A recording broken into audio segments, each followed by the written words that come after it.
Hello, friends. Welcome back for week 4 of our contemplative Lenten journey as we are exploring new contemplative practices that create new pathways for us to connect with the Spirit of God around us. This week, we are exploring practices that are based on art, visual art. And we have a couple of different practices to look at today.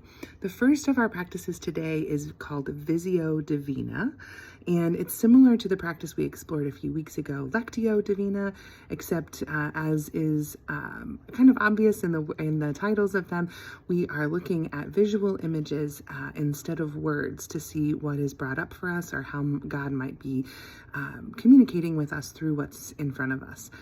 And for some people, images are easier to work with as a practice in this way than words, because words and images are processed in different parts of our brains, and sometimes art makes it easier to free up the parts of our brains that are looking for logic or something linear, or disconnecting from words that have some preconceived ideas or notions with them, or pre-prescribed meaning.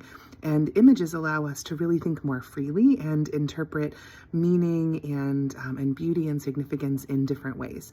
So today we're going to talk about visio divina using images that were created by a company called Sacred Seams. And it's actually a textile art company that does mostly quilting, but they have created a series of cards for this purpose, to do visio divina practice. So we're grateful for the work that they have shared, and will include information for the artist for these cards and other items that they provide at the end of the video. As we're jumping in, the process for visio divina is very similar to the process for lectio divina. So beginning the process in the same way, you're going to find a quiet space where you can sit and be comfortable and uninterrupted, and you're going to choose an image. For those who received the at-home contemplative practice packages, those images are in your packet. For those who did not receive those packets, we'll have those images as we go along, but also in the end of the video, so that you can pause the video and really study those images then.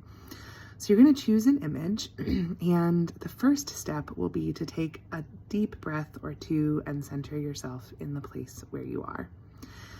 And then as you maybe close your eyes and open them again, you'll look at the image that you've chosen and take in the entire picture all at once.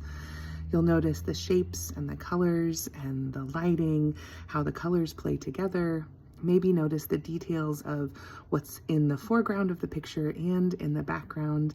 And once you've taken in the picture as a whole, as an entire image, you'll take note of some of the smaller details that have caught your attention. So as you're looking around the image, at the details and the pieces that make up its whole, what parts of the picture capture you?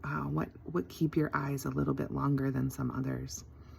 And as you stare at those details, what do you think God is doing by drawing your attention to those particular pieces? Is there a message that is conveyed that pertains to a particular thing that's happening in your life right now? As you stare at that part of the image or parts of the image, do you sense an invitation from God? Do you hear a call, or is your spirit arousing some sort of memory within you? As you're staring at the image and the details that are catching your attention, allow each of these thoughts and questions to sink into your heart. Pay attention to the emotions and the feelings that you are having while you're staring at the picture. Are there sensations in your body? Where and what are you feeling as you're looking at the image? Then next, as you have taken in your image and noted the things that are drawing your attention, what God may be saying to you through this image, now it's your chance to respond to God and to the messages that God has been sharing with you. So what is your response to the message that you are seeing through this image? What is your prayer, your desire, your yearning? Take a moment to either share that response out loud in prayer with God, or silently in your heart, or maybe recording that response in your journal. And once you've had a chance to reflect on the things that the image has brought forth for you, sit for a few minutes longer and just savor in the stillness and the presence of God around you. The next practice that we have for you today is more of a creation practice rather than just responding to images that are in front of us. You also have included in your packet some mandalas. Mandalas are, mandala is a Sanskrit word meaning circle, and mandalas are geometric configurations of symbols that are used in an aid for mindfulness and meditation in many spiritual traditions. Most often they're associated with more Eastern religions like Buddhism, but they show up in Christian tradition as well, in Celtic knots that we see in Celtic Christianity, and also in even the circular stained glass rose windows that we often see at the fronts of churches or cathedrals. So this coloring process is a contemplative practice of intuitive creation. And this means that as we are coloring in our mandala, we are going to try not to think too much. You're not going to sit out and plan with great detail exactly where you're going to put the colors on your mandala and how it's going to all play out throughout the entire creation process. You're just going to lose yourself in the process of creation and let your spirit guide you. And it becomes a contemplative practice and more than just coloring like we did when we were children, when we lose ourselves and allow our minds to go quiet and our hearts to be receptive to the presence of God. Those of us who were gathered here at the church last night for our own creative arts practice mentioned that while we may have started out our projects with a plan in mind, as we moved along, we found ourselves letting go of those plans and just being guided by the Spirit.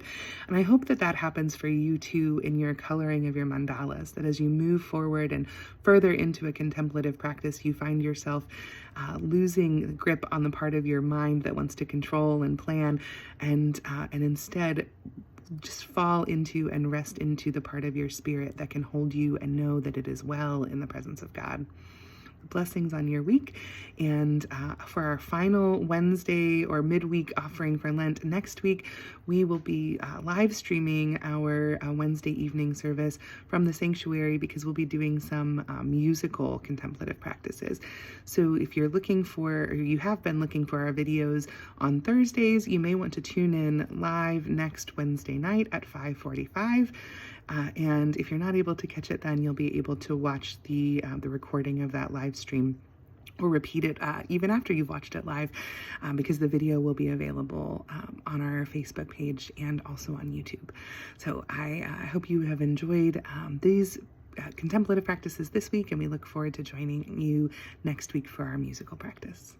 Be well.